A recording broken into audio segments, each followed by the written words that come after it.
Проба грешка, да? Сега ще я пуснем. Да, на следващата на 208 метра. Ще я пуснем така. Ето. Готово. Лодката тръгва. Даже аз предпочитам да се държа кабелицата долу. Слагам се това. Вие сега колко газ дава?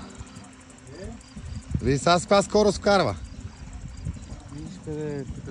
Как по-бързо върви? Сега дигнах на... Да, сега увеличих да вкарва по-бързо.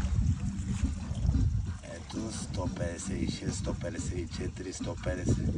Ето ви. В момента сме на 50%. Ето я. Борко, ще задържиш ли тук? Ще задържиш ли тук малко, да? Къде? Ето тук. Колегата ще задържи. Аз през това време... Бърза ли шок лидера? Ще ви го кажа.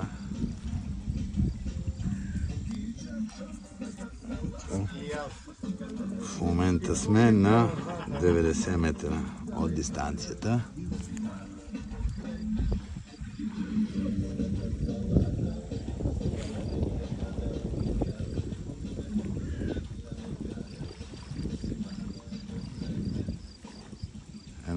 Първата е на 230, тая е на 210. Имаме оттатък, имаме една на 350. След малко ще направим клипи на нея.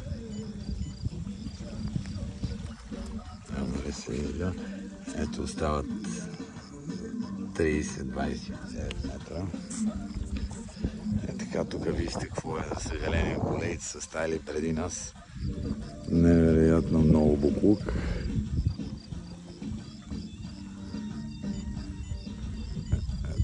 Разтоварва.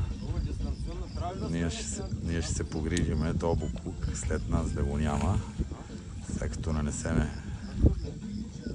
фариците. Материя на дистанционно до колко караш? До 4,50? До 4,90. И хвърляш? Да. Аз на близки, защото по-не път на близки. Ето сега. Да, ето има 209 метра.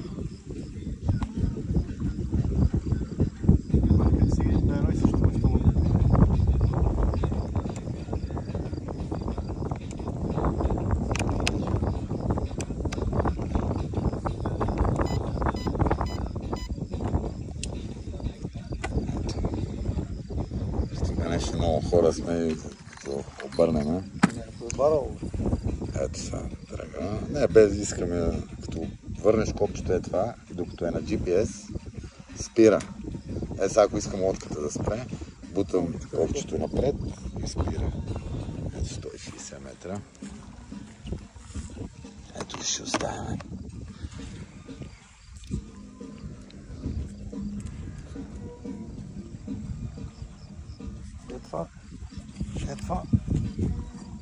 За кое? Това е филмата. Не, ти трябва ти да ги видиш. Това е филмата, аз го знам това. Това е тук на руля, но... Така. А това? Да, това лявото въобще не го пипаш. Това ти е дясното, това е тук. Можеш да местиш позицията на руля наляво, надясно. Да, като има повече тежест, да. За да ти върви направо, да е. Пакети? Тия няма. Тя въобще не ги пипаш.